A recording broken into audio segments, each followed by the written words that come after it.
Dewa Perang Yesike. Bab 1101. Bagaimana kau tahu? Wajah Yesike penuh dengan keterkejutan. Jika memang begitu, mustahil bagi Chen Yuxin untuk mengikutinya sepanjang waktu, atau membawa beberapa peralatan penyadapan. Namun jika ia ingat dengan benar, tidak ada sinyal di hutan berkabut itu. Bahkan jika Yesike ingin menghubungi dunia luar, ia tidak punya cara, jadi itu tidak mungkin pengawasan atau penyadapan. Itu rahasia. Chen Yuxin tersenyum licik dan sengaja tidak memberitahu Yesike. Miehun dan Moji tentu saja tidak akan bertanya lebih banyak. Saat ini, mereka hanya bisa menjadi pengamat. Kau, Yesike mendengus dingin dan memalingkan mukanya tanpa menatapnya. Chen Yuxin juga tidak mengatakan apa-apa dan mulai bermain dengan ponselnya. Bos, apakah Anda punya cara untuk menemukan teratai salju Baisan? Moji ragu-ragu sejenak, tetapi tetap mengungkapkan pikirannya. Teratai salju Baisan sangat langka, dan ada cukup banyak teratai salju yang tumbuh di Gunung Baisan. Secara harfiah, semua teratai salju yang tumbuh di Gunung Baisan dapat disebut teratai salju Baisan, tetapi teratai salju Baisan yang dapat dibantu adalah varietas khusus. Ia tumbuh di ketinggian lebih dari 4.000 meter, dan bahkan tumbuh di sisi yang tidak menghadap matahari. Siklus pertumbuhannya lebih dari 30 tahun. Mencari teratai salju seperti itu di Gunung Baisan yang besar seperti mencari jarum dalam tumpukan jerami. Selain itu, Istana Dunia Bawah dan Kuil Bulan sekarang kekurangan tenaga kerja. Yesike berencana untuk pergi mencari gadis kecil Wuyan. Jika Sekte Gu tidak memiliki teratai salju yang sudah jadi, ia juga dapat mencoba meminjam tenaga kerja. Apapun yang terjadi, aku akan berusaha sebaik mungkin. Ada begitu banyak keluarga kultivasi di Tiongkok, akan selalu ada seseorang yang bisa melakukannya.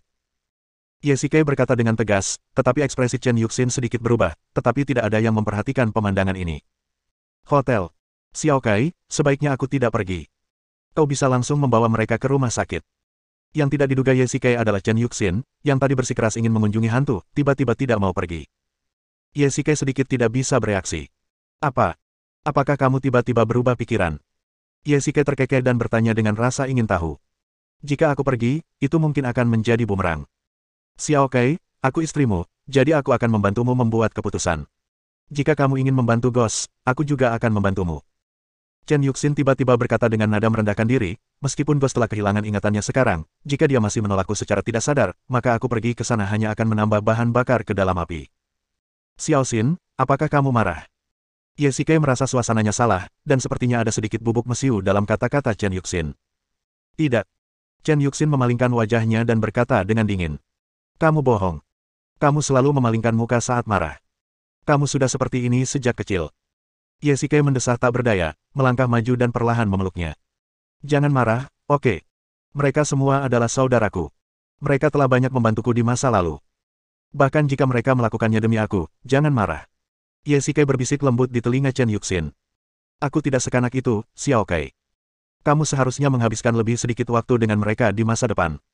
Di Yanjing, dengan statusmu saat ini, tidak pantas lagi bagimu untuk terlibat dengan kekuatan bawah tanah asing. Mereka adalah teman-temanmu, tetapi aku adalah istrimu. Chen Yuxin menoleh dan nadanya tiba-tiba menjadi serius. Apakah seserius itu? Jika begitu, aku adalah Raja Neraka dan kau adalah kepala keluarga kultivasi. Bukankah akan lebih konyol lagi jika kita menikah? Yesike berkata dengan acuh tak acuh. Wajah Chen Yuxin berubah dalam sekejap. Dia panik, tetapi juga dengan sedikit kesedihan. Sudut mulutnya bergetar, matanya sedikit merah, dan air mata mengalir di matanya. Ini adalah irama menangis. Xiao Xin, kamu baik-baik saja. Maaf, aku salah bicara. Yesike buru-buru membantunya berdiri dan terus mengucapkan kata-kata lembut untuk menghiburnya. Benar saja, begitu tangannya menyentuh wajah cantik Chen Yuxin, dua air mata mengalir. Chen Yuxin tidak suka orang-orang membicarakan pernikahannya, dan dia lebih tidak suka mendengar Yesike mengatakan hal-hal seperti itu. Maafkan aku karena berbicara terlalu kasar. Kita baik-baik saja, oke. Yesike buru-buru menghiburnya. Setelah lebih dari 10 menit, emosi Chen Yuxin akhirnya stabil. Xiao Xin, aku salah tadi. Apakah kamu baik-baik saja? Aku akan memberitahumu untuk membicarakannya nanti. Chen Yuxin sangat marah sehingga dia mencengkeram wajah Yesike dengan tangannya. Baiklah, tidak bisakah aku berhenti bicara? Yesike tidak bisa menahan senyum pahit. Dia tidak menyangka bahwa kepala keluarga Chen yang bermartabat akan memiliki sisi kekanak-kanakan seperti itu. Xiao Xin, bisakah kamu menjawab pertanyaanku? Yesike tiba-tiba berkata. Kalau ada yang mau kau katakan, katakan saja dengan cepat, kata Chen Yuxin dengan nada tidak senang. Bagaimana kau tahu kalau aku pergi ke hutan mistis dan tentang para peri di sana? Aku tidak pernah menceritakannya kepada siapapun, tetapi kau baru saja menceritakannya di mobil. Apa yang terjadi? Yesike bertanya dengan cepat saat tidak ada seorang pun di sekitar. Apakah kamu benar-benar ingin tahu? Chen Yuxin berpura-pura misterius, yang membuat Yesike merasa gatal. Konon, rasa ingin tahu membunuh kucing, dan rasa ingin tahu manusia juga merupakan semacam siksaan. Tentu saja, aku benar-benar ingin tahu. Yesike mengangguk berulang kali. Baiklah, kemarilah dan aku akan memberitahumu. Chen Yuxin mengaitkan jari telunjuknya dan memutar pinggangnya sedikit. Tindakan ini cukup untuk memikat 99% pria. Ditambah dengan wajahnya yang cantik, Yesike tidak ragu-ragu dan langsung menghampirinya. Cium aku akan memberitahumu, bisik Chen Yuxin di telinganya. Apa? Wajah Yesike berubah, dan dia menarik tubuhnya seolah-olah dia tersengat listrik. Ada apa, Xiao Kai? Apakah permintaan ini mustahil? Chen Yuxin menopang dagunya dengan kedua tangannya dan menatap lurus ke matanya. Oh, hentikan saja dan cepat beritahu aku. Yesike berkata, tidak sabar. Tidak, cium aku dulu. Yah, sungguh tidak ada yang bisa kulakukan. Yesike meninggalkan ciuman di wajah Chen Yuxin seperti capung yang menyentuh air. Baiklah, kau bisa memberitahuku sekarang. Yesike bertanya dengan cepat. Sebenarnya, kamu sedang berbicara sambil tidur suatu hari, dan aku tidak sengaja mendengarnya. Setelah Chen Yuxin selesai berbicara, dia tidak dapat menahan tawanya. Apa, bicara dalam tidur? Yesike terkejut. Dia tidak pernah menyangka akan seperti ini, tetapi dia tidak ingat pernah bermimpi seperti itu. Dia benar-benar menceritakan rahasia seperti itu. Namun jika dipikir-pikir lagi, sangat mungkin orang akan cepat lupa apa yang diimpikannya setelah bangun tidur. Jadi begitulah adanya. Yesike mengangguk. Yah, ada alasan mengapa aku pergi ke hutan mistis terakhir kali. Lupakan saja, aku tidak akan mengatakan apapun. Yesike ragu-ragu. Dia pergi ke hutan mistis untuk menemukan buah kebangkitan demi menyelamatkan Su Qingyu. Namun, wanita di depannya adalah Chen Yuxin, jadi Yesike memutuskan untuk tidak mengatakan apapun agar tidak membuatnya cemburu lagi. Xiao Kai, ternyata benar-benar ada peri di dunia ini. Suatu hari, ajaklah aku untuk melihat mereka. Kata Chen Yuxin sambil tersenyum. Berbicara tentang ini, pikiran Yesike tiba-tiba muncul di wajah Ratu Peri. Bab 1102. Omong-omong, tampaknya ada takdir khusus antara dia dan Ratu Primona. Dalam masyarakat modern, tidak ada yang akan percaya bahwa ada makhluk seperti peri di dunia, dan Yesike bertemu mereka secara kebetulan. Meskipun sudah hampir setengah tahun, dia masih ingat pengalaman di hutan berkabut. Para orc dan peri telah menyegarkan pemahamannya tentang dunia, terutama kata-kata yang pernah diucapkan Mona. Saya telah mengenalnya selama 2000 tahun. Yesike tidak tahu apa maksudnya. Umur elf sangat panjang. 2000 tahun hanya setara dengan 8 atau 9 tahun bagi manusia. Sebagai perbandingan, manusia seperti makhluk yang melayang dan hidupnya cepat berlalu. Mengenai apa yang dikatakan Mona, Yesike hanya menganggapnya sebagai, aku belum pernah melihat hal seperti itu sebelumnya. Melihat mata Chen Yuxin, Yesike tiba-tiba merasa sedikit gugup. Jika dia mengatakan hal-hal ini dalam tidurnya, lalu bagaimana dengan Mona? Jika Chen Yuxin mengetahuinya, apakah dia akan salah paham? Xiao Kai, ceritakan padaku tentang pengalaman itu. Hutan mistis dan para elf, apakah benar-benar ada tempat seperti itu? Gumam Chen Yuxin, menopang dagunya dengan kedua tangan. Di sana sangat berbahaya. Ada gajah raksasa, singa ganas, dan puluhan ribu semut tentara. Jika bertemu mereka, Anda bisa melarikan diri atau mati. Yesike menceritakan semua bahaya di sepanjang jalan. Makhluk-makhluk ini adalah sabit kematian bagi orang luar, tetapi mereka adalah penjaga alami hutan mistik. Seperti itulah seharusnya alam. Benarkah? Kalau begitu lain kali kau tidak boleh pergi. Raut wajah Chen Yuxin semakin serius saat mendengarkan. Terutama saat mendengar beberapa penjaga rahasia tidak sempat mundur dan dimakan hidup-hidup oleh semut tentara, tubuhnya tidak bisa berhenti gemetar. Tentu saja, jika aku tidak harus melakukannya, aku tidak akan mau pergi, tetapi sekarang tidak apa-apa. Aku seharusnya tidak pernah pergi ke tempat seperti itu lagi. Yesike tiba-tiba berkata dengan nada bercanda, paling tidak, setidaknya pastikan makhluk pemakan manusia itu sudah pergi sebelum aku pergi. Bahkan jika tidak ada semut tentara, kamu tidak bisa pergi. Chen Yuxin tiba-tiba berteriak dengan gembira, dan para elf itu juga bukan makhluk baik. Kamu pasti menghadapi bahaya di sana. Xiao Xin, kenapa kamu begitu bersemangat? Yesike sedikit terkejut. Reaksi Chen Yuxin tampak agak berlebihan. Oh, maaf, aku khawatir kamu dalam bahaya. Chen Yuxin menyadari kesalahannya, merapikan rambutnya dengan tangannya, dan duduk kembali. Apakah aku akan selamat? Selain itu, kultivasiku juga telah berhasil ditembus. Yesike mengangguk dan berkata, Xiao Xin, aku sudah berjanji pada mereka untuk tidak memberitahu siapapun tentang urusan para elf, jadi kamu juga merahasiakannya, oke. Yesike ragu-ragu, matanya berkedip, dan berkata dengan ringan. Tentu saja, ini rahasiamu. Tentu saja aku bersedia merahasiakannya untukmu. Chen Yuxin mengangguk. Bagus sekali. Yesike melihat arlojinya. Baiklah, kamu istirahat saja di sini. Aku akan pergi ke rumah sakit untuk mencari hantu. Cepat pergi. Chen Yuxin membantunya merapikan kerah bajunya, tampak berbudi luhur. Baiklah, aku pergi dulu.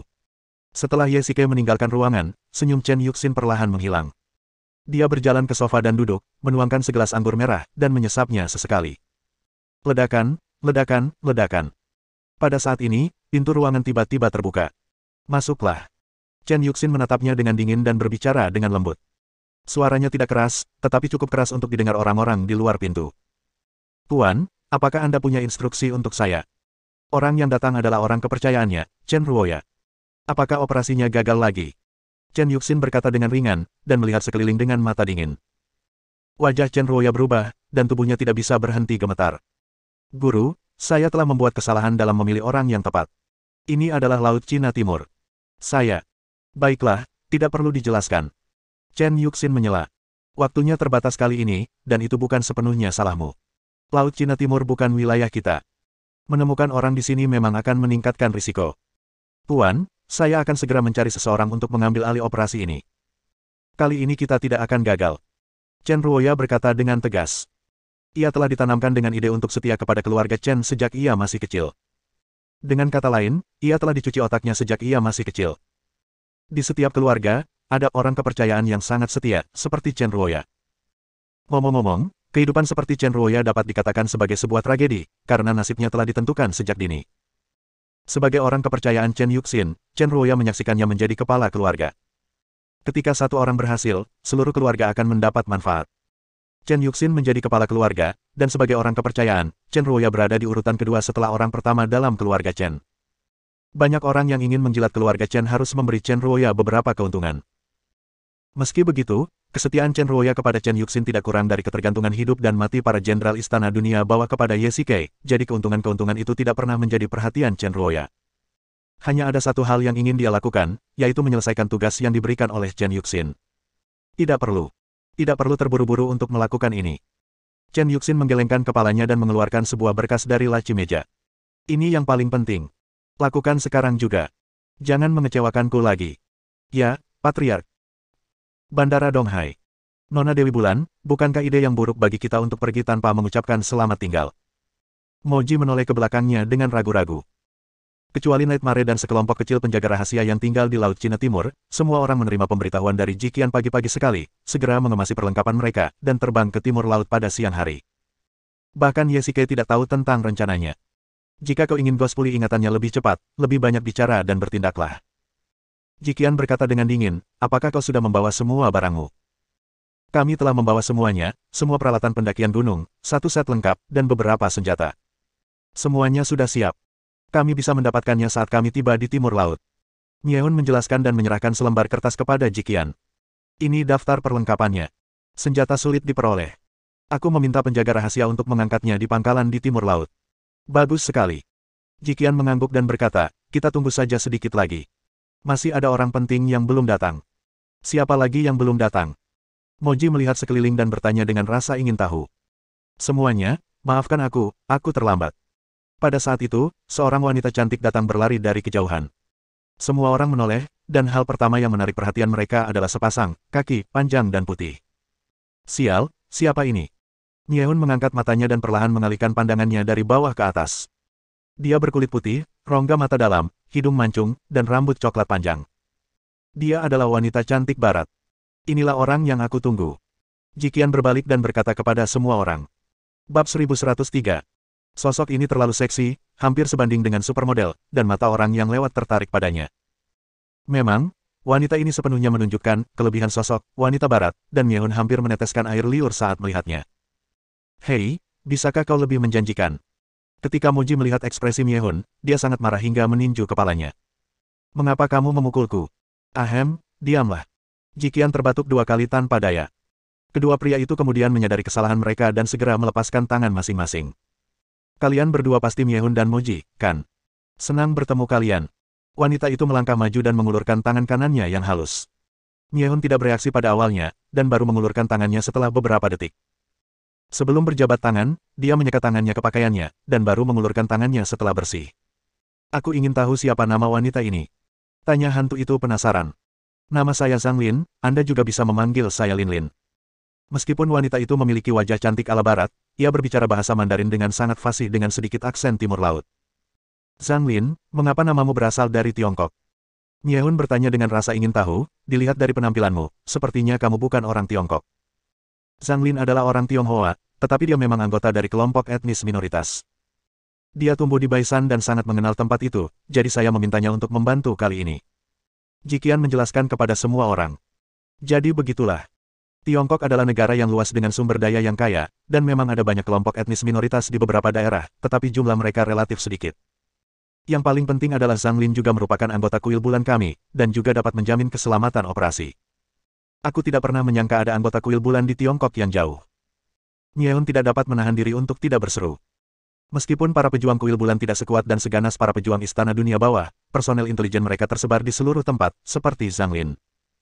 Siapa yang mengira bahwa beberapa pasukan kuil utama asli akan membutuhkan pemandu wisata dari Baisan suatu hari nanti, dan Jiqian benar-benar melakukannya.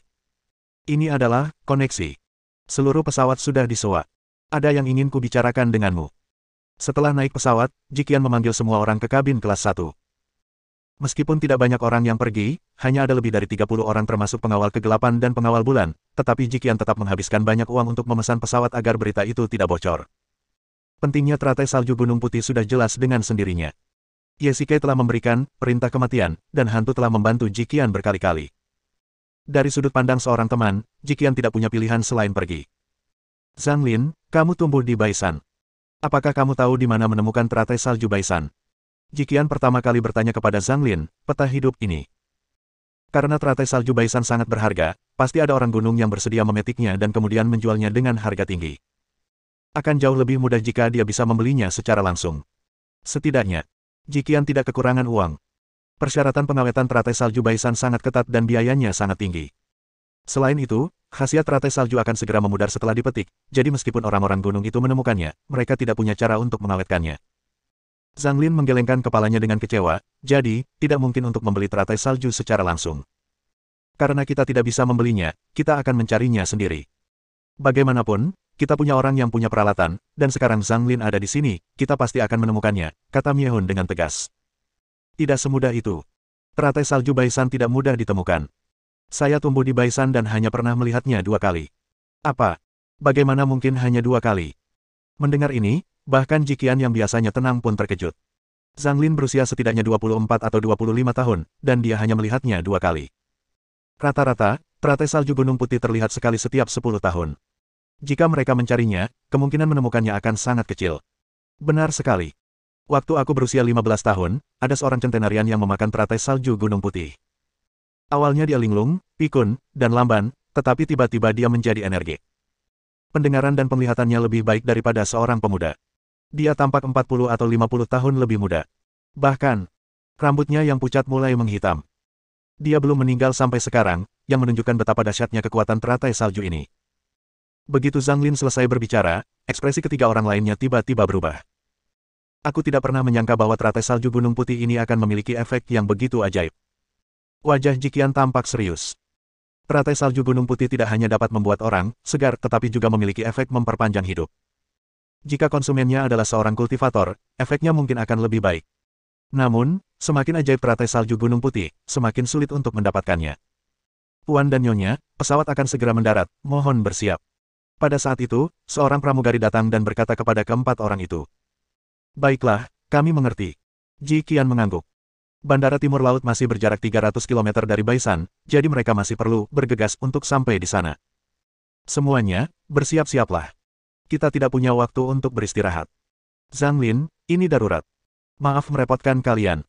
Saya sudah sangat bersyukur bahwa Master Moon God dapat menggunakan saya. Saya pasti akan melakukan yang terbaik dalam perjalanan ini. Rumah sakit Tunghai. Nona, bolehkah saya bertanya di mana Guli? Yesike datang ke rumah sakit Donghai sendirian dengan membawa suplemen. Tidak mungkin, Departemen Keamanan tidak ada di lobi, jadi dia tidak dapat menemukannya untuk sementara waktu dan harus bertanya kepada seorang perawat secara acak. Siapa kamu? Perawat itu perlahan mengangkat kepalanya. Yang tidak diduga Yesike adalah bahwa perawat ini adalah Gusin. Kamu pasti Gusin. Yesike teringat pada pacar Ghost dari foto-foto sebelumnya, jadi dia langsung mengenalinya sekilas. Siapa kamu? Gusin tampak waspada. Dia sangat peka terhadap hal-hal yang berhubungan dengan hantu. Pria ini adalah orang asing dan sekarang dia datang untuk mencari hantu. Dia takut kalau dia punya niat buruk. Perkenalkan, namaku Yesike. Dulu aku bersaudara denganmu. Oh tidak, Guli. Aku datang ke sini khusus untuk mengunjunginya hari ini. Bolehkah aku bertanya? Di mana dia? Yesike menjelaskan dengan cepat. Baiklah, aku akan mengambil barang-barang ini, kau boleh pergi. Gusin berkata dengan tidak sabar dan berjalan melewatinya. Tunggu sebentar, Nona. Aku hanya ingin melihat adikku. Yesike segera menghentikan Gusin. Karena kamu tahu aku pacarnya, aku punya hak untuk melarangmu menemuinya. Silakan kembali. Selamat tinggal. Gusin langsung memerintahkannya untuk pergi. Gadis, kenapa kau begitu kasar? Aku hanya ingin bertemu dengannya. Yesike bingung. Ia tidak menyangka Gusin memiliki temperamen yang buruk. Ini menimbulkan masalah. Bab 1104. Kenapa? Aku hanya sedang marah. Apa yang bisa kau lakukan padaku? Kalianlah yang membuatnya terluka. Gusin mendengus dingin dan berjalan melewatinya. Apa? Dia terluka. Apa yang terjadi? Yesike tidak bisa menahan rasa khawatirnya saat mendengar ini. Meskipun Ghost telah kehilangan ingatannya, kekuatan internalnya masih ada. Orang yang bisa melukainya pasti bukan orang biasa. Kemungkinan besar dia adalah seorang pembunuh yang terlatih. Kau tidak perlu tahu, dan ini bukan urusanmu. Letakkan barang-barangmu dan pergilah. Gusin berkata dengan dingin dan mendorongnya dengan tidak sabar. Kau. Yesike merasa geram. Niatnya baik, tetapi tanggapannya begitu kejam. Gusin ini sama sekali bukan gadis cantik seperti yang digambarkan Miehun. Dia hanyalah seekor harimau betina. Aku harus menemukannya hari ini. Yesike berkata dengan tidak yakin, di mana dekan? Aku akan mencarinya. Hei, ada apa denganmu? Aku pacar Guli dan aku punya hak untuk mewakilinya. Kau tidak diterima di sini.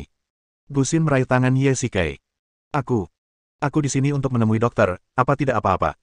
Kata Yesike tanpa daya. Sejujurnya, Ghost adalah saudaranya, dan Gusin juga saudara iparnya, jadi dia sama sekali tidak bisa melakukan apapun kepada mereka. Namun, Ghost tidak mengingat hal-hal ini sekarang, tetapi selama dia menemukan White Mountain Snow Lotus, semuanya akan mudah. Kantor pendaftaran ada di sebelah kiri, kamu cari saja sendiri. Gusin menunjuk ke suatu tempat yang tidak jauh dan berkata dengan ringan. Gusin, tunggu sebentar. Yesike tiba-tiba berkata. Gusin berhenti dan menoleh untuk menatapnya dengan jijik. Apalagi yang ingin kau katakan? Gusin, aku tahu kamu salah paham padaku karena beberapa alasan, tapi... Tolong percayalah padaku, aku tidak akan membawa masalah apapun pada Guli. Yesike mengendalikan emosinya dan berkata kepada Gusin dengan tenang. Oh. Gusin meliriknya, memutar matanya, dan berbalik. Hei, kau hanya mencoba bersikap basa-basi padaku. Kenapa kau tidak memberitahuku di mana orang itu? Yesike tidak berdaya. Siapa sebenarnya orang ini? Jika kau terus bersikap seperti ini, aku akan memanggil petugas keamanan. Gusin berbalik dan memperingatkan. Baiklah, kamu panggil saja petugas keamanan, lebih baik panggil Guli saja. Yesike sedikit cemas dan memegang lengan Gusin dengan satu tangan. Siapa itu? Tiba-tiba, ekspresi Yesike berubah, dan aura pembunuh tiba-tiba keluar dari samping. Dia secara naluriah melepaskan tangannya dan mengulurkan telapak tangannya untuk menghalangi. Ledakan. Sebuah tinju panjang datang ke arah wajah Yesike, tetapi untungnya dia bereaksi dengan cepat dan tinju itu diblokir oleh telapak tangan Yesike yang horizontal. Tinju itu mengenai telapak tangannya dengan kuat. Yesike menggunakan semua kekuatan internalnya untuk memblokir orang itu dan tinjunya. Hantu, ini benar-benar kamu. Setelah Yesike melihat dengan jelas siapa orang itu, dia tidak dapat menahan diri untuk tidak berseru kaget. Ali, hentikan, kamu masih terluka. Gusin bergegas maju dan berkata, jangan lakukan itu, kalau tidak lukanya akan robek. Aku peringatkan kau, menjauhlah darinya. Ghost berkata dengan dingin, nadanya penuh peringatan. Sepertinya dia salah paham dan mengira Yesike sedang menggoda Gusin tadi. Ahem, kamu salah paham.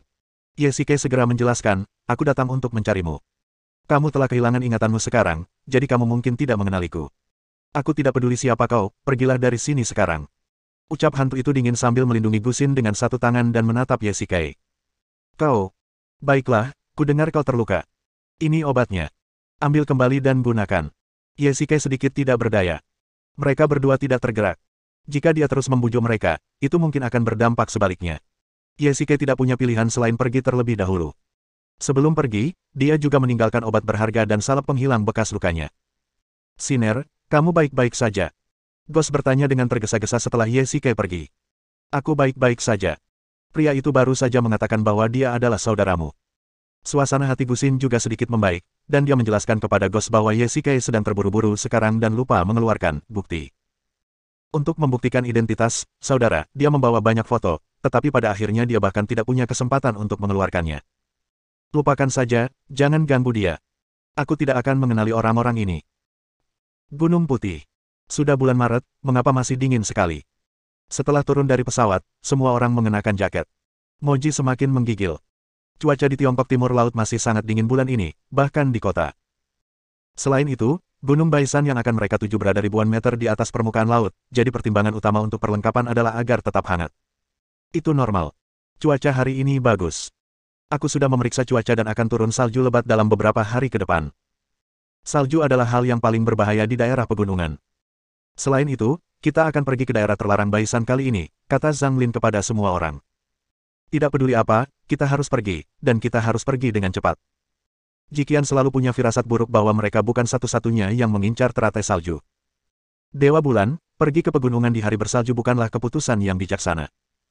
Tapi ini adalah keputusan tanpa pilihan. Beritahu mereka, kemasi peralatan mereka, dan berangkat besok pagi. Jikian menoleh dan menatap Nyehun. Apakah senjatanya sudah sampai? Saya baru saja menerima informasi bahwa paket itu sudah terkirim dan ada di markas cabang. Nyehun memberi isyarat, oke. Pangkalan cabang Timur Laut. Dewi Bulan, Sol Mieter, dan Putri Iblis, kalian akhirnya tiba di sini. Ketika mereka tiba di markas cabang Timur Laut Istana Hades, mereka bertemu seorang kenalan. Seekor buaya yang merupakan salah satu penguasa Hades. Sejak Ye Shikai, Raja Neraka, tinggal di Tiongkok dalam waktu yang lama, kekuatan Istana Dunia Bawah juga mulai perlahan memasuki Tiongkok, pertama di Yanjing, kemudian di Laut Cina Timur dan pangkalan pengembangan Gangcheng, dan sekarang mulai menunjukkan kehebatannya di Timur Laut. Perluasan pangkalan cabang secara alami membutuhkan banyak komandan untuk memimpin, sehingga banyak komandan Istana Dunia Bawah telah ditugaskan untuk mengelola pangkalan cabang di berbagai tempat. Buaya, lama tak berjumpa. Apakah kita sudah mengemasi perlengkapan kita? Jikian tersenyum tipis, mengucapkan beberapa patah kata sopan, dan langsung ke intinya. Tentu saja, selain senjata dan perlengkapan untuk memasuki pegunungan bersalju, aku juga menyiapkan inkubator. Aligator mengangguk dan berkata, dan semua orang datang ke gudang, di mana banyak perlengkapan bertumpuk. Saya mendengar bahwa Master Ghost mengalami kecelakaan dan kehilangan ingatannya. Saya sangat khawatir dan berpikir untuk mengajukan permohonan pemindahan ke Yanjing, tetapi saya tidak menyangka Anda akan datang ke sini. Kali ini kami pergi mencari teratai salju Gunung Putih untuk memulihkan ingatan hantu. Buaya, kamu sudah lama di sini, jadi kamu seharusnya lebih mengenal situasi di sini. Mengapa kamu dan Zhang Lin tidak ikut dengan kami ke pegunungan? Itu yang terbaik, tentu saja. Aku kenal Baisan dan bisa membantumu. Bab 1105. Baiklah, semuanya kembali dan bersiap, makan dan istirahat secukupnya, dan berangkat pukul 2 pagi.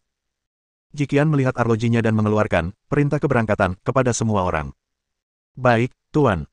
Setelah menerima perintah, semua orang meninggalkan ruang rapat. Suhu di Timur Laut pada bulan Maret masih sangat rendah, dan tidak banyak orang di jalan pada pagi hari. Jikian memimpin lebih dari 40 orang dari Istana Dunia Bawah dan Kuil Bulan dan berangkat dari markas cabang, mengendarai kendaraan off-road ke pintu masuk Baisan. Dewi Bulan, sangat berbahaya memasuki Baisan di malam hari. Apakah kita yakin ingin melakukan ini? Zhang Lin tampak sedikit ragu. Langit di Timur Laut sangat gelap pada pagi hari. Faktanya, Baisan sangat luas dan banyak tempat yang dilarang untuk dimasuki. Oleh karena itu, tidak ada catatan tentang banyak tempat. Orang-orang tidak begitu jelas tentang medannya dan hanya dapat menjelajahinya sendiri. Lingkungan di malam hari bahkan lebih sulit untuk dijelajahi. Zhang Lin, kita tidak punya banyak waktu. Aku selalu punya firasat buruk bahwa ada orang seperti kita yang mencari teratai salju Baisan. Jika kita tidak mendahului mereka, bisnis hantu itu akan terancam. Jikian menunjukkan ekspresi khawatir di wajahnya. Beberapa mobil melaju di jalan yang kosong. 1 jam kemudian, mereka telah keluar dari kota dan memasuki daerah pegunungan yang sunyi. Angin bersiul terdengar seperti tangisan, dan bahkan lolongan serigala pun terdengar samar-samar. Jalan ini sangat terpencil dan bahkan tidak dapat ditemukan di peta. Namun, itu adalah rute yang disediakan oleh Zhang Lin, yang mengarah langsung ke daerah pegunungan Baisan yang dalam. Dengan peta hidup miliknya, Jikian lebih percaya diri. Semua orang melihat keluar jendela. Meskipun gelap, cahaya bulan masih memungkinkan semua orang untuk melihat. Pegunungan Baisan tertutup salju sepanjang tahun, dan semua orang samar-samar dapat melihat garis besar pegunungan yang bergelombang. Sebenarnya, Gunung Baisan sangat indah. Banyak orang datang ke sini untuk berwisata setiap tahun. Namun, bagian dalam Gunung Baisan tidak terbuka untuk wisatawan, jadi belum dikembangkan. Lingkungan alamnya benar-benar murni. Zhang Lin bergumam, memecah keheningan di dalam mobil. Zhang Lin, bagi kami, saat menjalankan misi di alam liar, yang paling kami inginkan adalah tempat tidur yang hangat dan perlengkapan yang tepat waktu. Meskipun lingkungan di sini indah, tempat ini juga merupakan tempat yang paling berbahaya bagi kami. Miehun berkata dengan enteng. Apa yang dikatakannya sangat masuk akal. Jika sesuatu terjadi di alam liar, mereka bahkan tidak akan bisa meminta bantuan. Selain itu, alam liar belum berkembang, dan mereka masih harus mengatasi bahaya lingkungan itu sendiri. Zhang Lin, ini seharusnya menjadi pertama kalinya kamu berpartisipasi dalam operasi semacam ini. Kamu kurang pengalaman. Kamu harus tetap berada di tengah-tengah tim dan jangan pergi. Dengan cara ini, kami dapat memastikan keselamatanmu. Jiqian berkata dengan ringan. Jika dia ingat dengan benar, tingkat kultivasi Zhang Lin sangat rendah. Dia baru saja memulai. Meskipun kebugaran fisiknya jauh lebih tinggi daripada orang biasa, dia masih sedikit kewalahan saat menghadapi lingkungan liar. Yang terpenting adalah Jiqian memiliki firasat samar bahwa akan ada kecelakaan selama perjalanan ini. Terima kasih, Tuan. Setengah jam kemudian, tepat ketika semua orang merasa sedikit lelah, mobil tiba-tiba berhenti. Mengapa mobilnya berhenti? Jiqian tiba-tiba terkejut. Di bawah cahaya lampu utama, semua orang samar-samar dapat melihat bahwa ada sungai selebar puluhan meter di depan mereka. Yang mulia, ada sungai di depan dan mobil tidak bisa melaju lebih jauh lagi, kata pengawal rahasia yang sedang mengemudi. Semuanya, kemasi peralatan kalian dan keluar dari kendaraan. Wajah Jiqian tampak muram dan dia berkata dengan suara dingin. Lebih dari 40 orang keluar dari 8 kendaraan off-road, mengenakan pakaian off-road tebal, serta kapak gunung, senjata api, dan sebagainya. Aneh sekali. Seingatku tidak ada sungai di sini, melainkan daratan datar. Zhang Lin mengamati sekeliling dengan saksama sambil memasang ekspresi curiga. Sungai sepanjang 20 atau 30 meter sudah cukup untuk dianggap sebagai sungai besar di pegunungan yang dalam seperti itu. Mungkin kamu salah mengingatnya. Kita sudah berkendara sangat dalam. Mungkin kamu salah mengingatnya sebelumnya. Kata Moji. Jiqian merasa sedikit gugup. Itu jauh di dalam Gunung Baisan dan hanya ada sedikit orang. Siapa yang tahu apa yang akan terjadi? Itu tidak benar. Aku sudah datang ke sini berkali-kali sejak aku masih kecil. Aku seharusnya tidak salah. Zhang Lin menggelengkan kepalanya, masih bersikeras dengan keputusannya. Ada banyak semak yang tumbuh di sekitar sungai ini, jadi sepertinya sungai ini tidak baru terbentuk. Selain itu, karakteristik lingkungan Baisan tetap tidak berubah sepanjang tahun, jadi sungai sebesar itu seharusnya tidak muncul tiba-tiba. Jiqian menemukan beberapa tanaman air di dekatnya, yang semuanya merupakan bukti. Jadi, Zhang Lin, kamu pasti salah mengingatnya. Miehun juga ahli dalam bertahan hidup di alam liar dan sangat mengenal karakteristik lingkungan. Sungai ini pasti sudah ada di sini sejak lama. Benarkah? Semakin banyak orang membicarakannya, Zhang Lin mulai meragukan dirinya sendiri. Mungkin dia benar-benar salah mengingatnya. Dewa Bulan, apa yang harus kita lakukan selanjutnya? Naik speedboat dan menyeberanglah dengan paksa. Jiqian mencoba menguji kedalaman air, yang lebih dari 10 meter. Meskipun berenang menyeberanginya memungkinkan, suhunya sangat rendah sehingga jika seluruh tubuh basah, tubuh akan segera membeku hingga mati, dan bahkan akan ada risiko nyawa. Tidak hanya itu, beberapa peralatan tidak dapat dibawa menyeberang. Tuan, kami hanya punya 2 speedboat, dan kami perlu melakukan 4 atau 5 kali perjalanan bola-balik. Beberapa pengawal rahasia membawa speedboat tersebut. Benda-benda ini sangat besar dan diletakkan di atap mobil. Awalnya, Jiqian tidak menyangka akan menyeberangi sungai lagi, jadi speedboat tersebut dibawa untuk berjaga-jaga. Alhasil, speedboat tersebut sangat berguna begitu mereka tiba di sini. Tidak apa-apa. Semuanya, perhatikan situasi sekitar dan tetaplah waspada. Jiqian memberi perintah, memanggil Selena, dan membawa beberapa pengawal bersamanya untuk pergi sebagai kelompok pertama. Miehun, Moji, Zhang Lin, kalian tunggu di sini sekarang. Saat aku sampai di seberang, aku akan mengirimkan sinyal keselamatan dan kalian bisa membawa orang ke sana. Jiqian mengeluarkan senter berdaya tinggi dari ranselnya dan berkata kepada semua orang. Baik, Tuan. Harap berhati-hati. Miehun mengangguk, menyalakan mesin, dan speedboat itu pun mengeluarkan suara gemuruh yang menggema di lembah yang sunyi itu. Aneh, aku jelas tidak salah mengingatnya. Zhang Lin menggerutu sedikit kesal, tetapi yang paling membuatnya tertekan adalah dia tidak bisa membantu tim sama sekali. Mungkin, dia juga mengira dia salah mengingatnya, tetapi sebagai hasilnya, dia membuat lelucon tepat setelah tiba di Baisan. Zhang Lin, tidak masalah. Lagi pula, gunung ini sangat besar sehingga tidak ada seorang pun yang bisa berjalan melewati setiap sudutnya. Kita hanya perlu menemukan teratai salju Gunung Putih. Moji berkata dengan lembut untuk menghiburnya. Ya, kita masih punya banyak waktu, dan sekarang sudah gelap sekali. Mungkin pengemudinya salah arah, canda Miehun. Tuan, sinyal keselamatan telah dikirim dari seberang. Pada saat ini, seorang penjaga rahasia maju untuk melapor, dan benar saja, ada lampu yang menyala-nyala di seberang sungai. Kelompok kedua, bersiap menyeberangi sungai. Ledakan. Tiba-tiba, suara tembakan terdengar di lembah, dan seorang penjaga rahasia terjatuh ke tanah. Oh tidak, ada yang menyerang kita dari belakang. Miehun mengambil senapan, mengisi peluru, dan menarik pelatuknya. Bersambung.